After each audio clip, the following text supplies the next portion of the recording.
გამარჯობა, ეთერშია ქრონიკა 11 საათზე ახალ ამბებს გაგაცნობთ. ბაღომთიან აჭარაში მიმდინარე და დაგაგმილ სამუშაოებს რეგიონის მთავრობის თავმჯდომარე გაეცნო. პატრიარქი ლიტურგიას სამების საკათედრო ტაძარში ატარებს.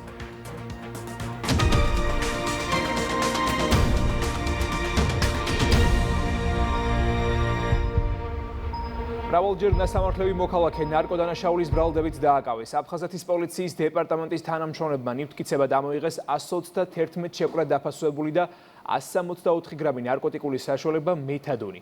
დანაშაული 20 წლამდიან უვადო პატიმრობას ითვალისწინებს.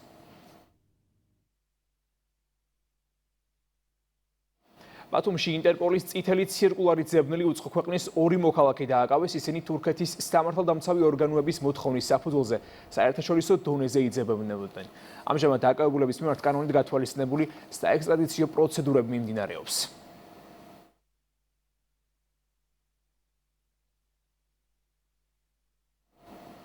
კოდერძის უღელტეხილზე ცნობილი კომპოზიციის მიმანიშნებელი აბრის სარეაბილიტაციო სამუშაო აქტიურად მიმდინარეობს. ამავე ტერიტორიაზე 50 მეტრიანი კონსტრუქციით აღემართება სახელმწიფო დროშა. სამუშაოების დათვალიერების პარალელურად აჭარის მთავრობის თავმჯდომარე ალპურ ბოტანიკურ ბაღსაც ესტუმრა. რეგიონის ერთ-ერთ გამორჩეულ ტურისტულ სივრცეში ინფრასტრუქტურის მოწყობა იგეგმება. ზურაბ პატარაძე ბეშუმში შუამთობის სახალხო დღესასწაულისთვის მიმდინარე მოსამზადებელ სამუშაოებსაც გაეცნო. დამსვენებლებისგან მოისმინა საჭიროებები და აღნიშნა, რომ კურორტზე არსებული გამოწვევების მოსაგვარებლად შესაბამისი უწყებები კოორდინირებულად იმუშავებენ. ჩვენ ნახეთ თუ როგორ მიდის მოსამზადის სამუშაოები მთაში, უშუალოდ გოდერძის უღელტეხილზე. შიდა გზების მოწესრიგება არის ერთ-ერთი უმთავრესი პრიორიტეტი ჩვენთვის და რა თქმა უნდა ჩვენი ულამაზესი კურორტი ბეშუმი.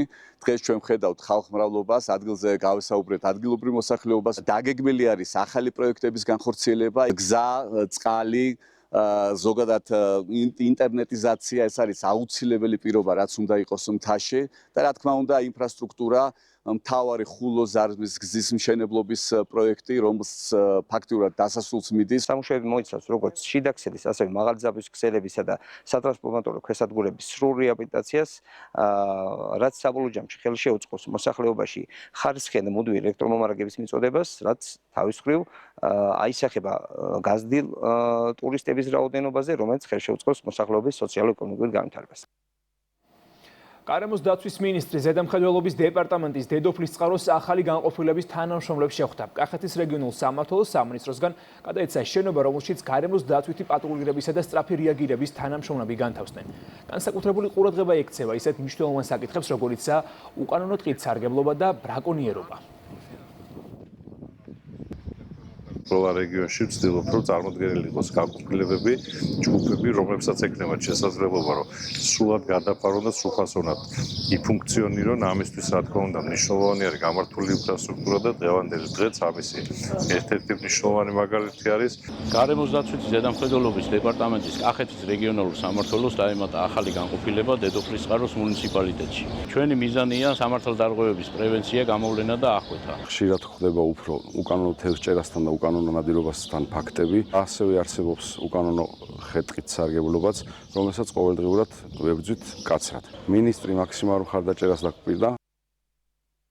ამ წუთებში სამების საკათედრო ტაძარში კათოლიკოს პატრიარქი საკვირაო წირვას აღავლენს. ლიტურგიის შემდეგ შიო მესამე მრევლს დალოცავს და ქადაგებით მიმართავს. წირვა სამებაში 10 საათზე დაიწყო.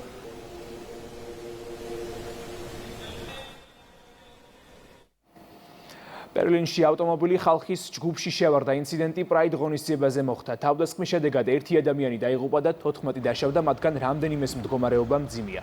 ბერლინის პოლიციის ცნობით თავდამსხმელი ისლამისტურ ორგანიზაციებთან არის დაკავშირებული. სამართალდამცველებს ის ჯერ არ დაუკავებიათ.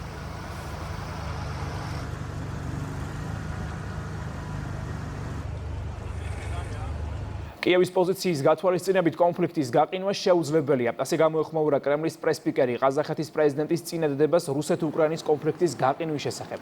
დიმიტრი პესკოვის თქმით, რუსეთისთვის მთავარ ამოცანად ისევ საკუთარი მიზნების მიღწევა რჩება. მანამდე პუტინთან შეხვედრისას ყასიმ ჟომართ თოყაევმა გამოთქვა მოსაზრება, რომ რუსეთ-უკრაინის კონფლიქტი უნდა გაიყინოს და მხარეები სტამბოლის ფორმულას დაუბრუნდნენ. რუსეთი ჩრდილოეთ კორეისგან კიდევ 30,000 ჯარისკაცის მიღებას გეგმავს. ამის შესახებ უკრაინის პრეზიდენტმა საღამოს ტრადიციული მიმართვისას განაცხადა. როგორც ვოლოდიმირ ზელენსკიმ აღნიშნა, რუსეთი ასევე ემზადება შემოდგომაზე მობილიზაციის გაფართოებისთვის. ჩვენ ვხედავთ რუსეთის თანამშრომლობას ჩრდილოეთ კორეასთან. რუსეთს სურს კიდევ 30,000 ჩრდილოეთ კორეელი ჯარისკაცის მიღება. ვორონეჟის რეგიონში ივნისიდან მათ მისაღებად მზადება მიმდინარეობს. გარდა ამისა, ჩრდილოეთ კორეა ემზადება რუსეთისთვის ბალისტიკური რაკეტების ახალი გამშვები მოწყობილობების მიწოდებისთვის. ეს საფრთხეს არა მხოლოდ უკრაინისთვის წარმოადგენს. რუსეთი ჩრდილოეთ კორეას ეხმარება ომის წარმოების სწავლაში, იარაღის გაუმჯობესებასა და მისი გამოყენების რეალური საბრძოლო გამოცდილების მიღებაში. ეს ყველაფერი კი საფრთხეს უქმნის აზიის ყველა ქვეყანას, რომელიც ჩრდილოეთ კორეის რაკეტების მოქმედების რადიუსში იმყოფება. უკრაინულმა ძალებმა კასპიის ზღვაში რუსულ გემსა და სხვა ხომალდებს დაარტყეს, რომლებსაც ირანთან დაკავშირებული სამხედრო ტვირთის გადასატანად იყენებდნენ. ამის შესახებ უკრაინის პრეზიდენტი სოციალურ ქსელში წერს. განცხადება გაავრცელა ირანის საგარეო საქმეთა სამინისტროც და კასპიის ზღვაში ირანულ სავაჭრო ხომალდებზე უკრაინის თავდასხმა დაგმო. უწყების ინფორმაციით დარტყმის შედეგად ერთი მეზღვაური დაიღუპა და ერთი დაშავდა. თეირანმა ინციდენტი აგრესიის აქტად შეაფასა. ჩვენ მივახციეთ ძალიან ძლიერ შედეგებს კასპიის ზღვაში შორი რადიუსის იერიშებით, მათ შორის ხომალდებზეც, რომლებსაც ირანის ჩართულობით სამხედრო ტვირთის გადაზიდვებისთვის იყენებდნენ. დიდ ბრიტანეთში ფეირფორდის სამხედრო ბაზასთან საპროტესტო აქცია გაიმართა. შეკრებილებმა ხელისუფლების გადაწყვეტილება გააპროტესტეს, რომლითაც შეერთებულ შტატებს საშუალება მიეცა ავიაბაზა ირანზე თავდასხმებისთვის გამოიყენებინა. ირანის რევოლუციის გუშაქთა კორპუსმა უკვე განაცხადა, რომ გაერთიანებული სამეფო ირანის ლეგიტიმური სამიზნე გახდება, თუ ის ირანთან ომში შეერთებულ შტატებს დაუჭერს მხარს.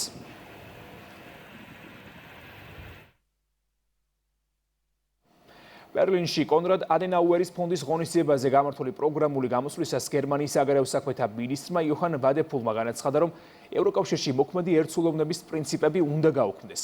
მისი თქმით, მნიშვნელოვანი გადაწყვეტილებების მისაღებად საკმარისი უნდა იყოს კოალიციური უმრავლესობა.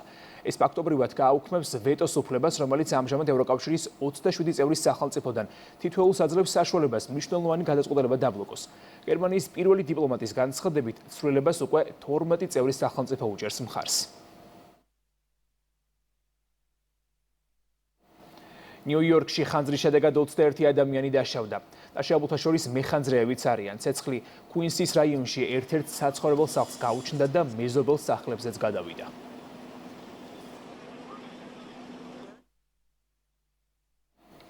პოტში რეგიონული თეატრების საერთაშორისო ახალგაზრდული ფესტივალი გამარჯვებული რეჟისორის დაჯილდოებით დასრულდა. თეიმურაზ დვალს კულტურის სამინისტროსგან ფულადი პრემია გადაეცა. მანამდე კი ფოთის თეატრის მსახიობებმა წარმოადგინეს გასული წლის ფესტივალის გამარჯვებულის მიერ დადგმული სპექტაკლი სტრიპტიზი. მე-12-ად გამართული ფესტივალი რეგიონულ თეატრებში ახალგაზრდული ხაზის გაძლიერებას დაეთმო. მაყურებელმა რეგიონებიდან და საზღვარგარეთიდან მოწვეული დასების საპროგრამო სპექტაკლები იხილა. მოეწყო 10-თვიანი არტბანაკი, სადაც მონაწილეებმა მასტერკლასები და ვორქშოპები გაიარეს. მონაწილეობდნენ მსახიობები თბილისიდან, შოთა რუსთაველის თეატრის დამამთავრებელი კურსის მსახიობები, ასევე რეგიონის ახალგაზრდა მსახიობები სხვადასხვა თეატრებიდან. თითქმის ყველა პროგრამა არჩეული იყო იმის მხრივ, რომ ან ახალგაზრდას უნდა დაედგან, ახალგაზრდას უნდა ეთამაშა, ან დრამატურგი ყოფილიყო ახალგაზრდა. ძალიან კარგად წარუდგენენ ჩვენი პრეზენტაციებიდან, გულწრფელად. ეხლაც არ მჯერა რომ მეკავიმარჯვე. ძალიან დიდი მადლობა მინდა გადაუხადო ამ ფესტივალის ყველა წევრს და განსაკუთრებით ქალბატონ ნინა ჭანკვეტაძეს, რომ აი ესეთ საოცარ ფესტივალს აკეთებს. ეროვნული სასახლის განახლებულ ბაღში ეკა მამალაძის სოლო კონცერტი გაიმართა, რომელმაც ქართული საესტრადო მუსიკის ტრადიციები და მოგონებები გააცოცხლა. საღამო ნანი ბრეგვაძის 90 წლის იუბილეს მიეძღვნა. მე ძალიან მიყვარს ეს ბაღი და ამიტომ დიდი სიამოვნებით დავთანხმდი. ისეთი აურაა და ისეთი კარგი გარემოა, რომ არ შეიძლება არ იმღეროს ადამიანმა. ეს რა თქმა უნდა დღევანდელი იმით არის მნიშვნელოვანი, რომ მიუძღვენით ნანი ბრეგვაძეს 90 წლის თავს. ეს ციკლი როგორც იცით დავიწყეთ დავით ევგენიძის საიუბილეო კონცერტით, შემდეგ ჰქონდა ნატალია ქუთათელაძეს და დავით ალადაშვილის კონცერტი და დღეს უკვე დაგვირგვინდა ქალბატონი ეკას სოლო კონცერტით. მგონი ძალიან კარგი საღამოები გამოგვივიდა. შესრულდა ის კლასიკური, ის ძალიან ცნობილი მუსიკალური ნომრები, რომელიც ასე უყვარს ჩვენ საზოგადოებას. ზოგი შესრულდა განსხვავებული, განახლებული ფორმით. ბედნიერი ვარ, რომ ეკა მამაუძესთან ერთად მომიწია 2 სიმღერის შესრულება და საზოგადოება ძალიან კმაყოფილი, გახარებული, იმიტომ რომ ეს არის ეროვნული კულტურა. დაძაბული ფინალი ოქროს ტბაზე წყალთ სათხილამურო სპორტში ევროპისა და აფრიკის ღია ჩემპიონატის დასკვნით დღეს სლალომსა და ფიგურულ სრიალში ჩემპიონობისთვის საუკეთესო სპორტსმენები იბრძვიან, თუმცა შეჯიბრების მსვლელობაში ამიდმა საკუთარი კორექტივები შეიტანა. ქალთა სლალომის ფინალში 3 სპორტსმენმა აბსოლუტურად თანაბარი საუკეთესო შედეგი დააფიქსირა. რეგლამენტის თანახმად ოქროს მედლის მფლობელის გამოსავლენად დამატებითი გამოსვლები დაინიშნა, თუმცა ტურნირი დროებით შეჩერებულია. ყველა დარჩენილი ფინალური გამოსვლა ამინდის გაუმჯობესებისთანავე განახლდება.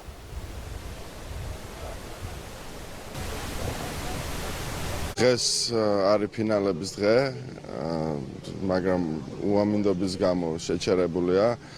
როგორც კი გამოჩნდება ინტერვალი დღის განმავლობაში, გაგრძელდება სლალომი და ფიგურები. დღეს ტრამპლინიც უნდა ყოფილიყო, მაგრამ მთავარი მსაჯის გადაწყვეტილებით გუშინ ჩატარდა. პირველი 2 დღე საკმაოდ წარმატებულად ჩავატარეთ. მონაწილეები ძალიან კმაყოფილები არიან. ჩვენ ორგანიზატორებსაც ძალიან გვიხარია ეს ამბავი. ევროპის კონფედერაციის პრეზიდენტი ბატონი პატრის მარტენი ყველას კომპლიმენტს გვეუბნება. პირდება მომავალში მაღალი დონის მსოფლიოც შეიძლება აქ ჩატარდეს. ასეთი იყო ახალი ამბები ამ დროისთვის. ქრონიკა ეთერში 14 საათზე დაბრუნდება. დროებით.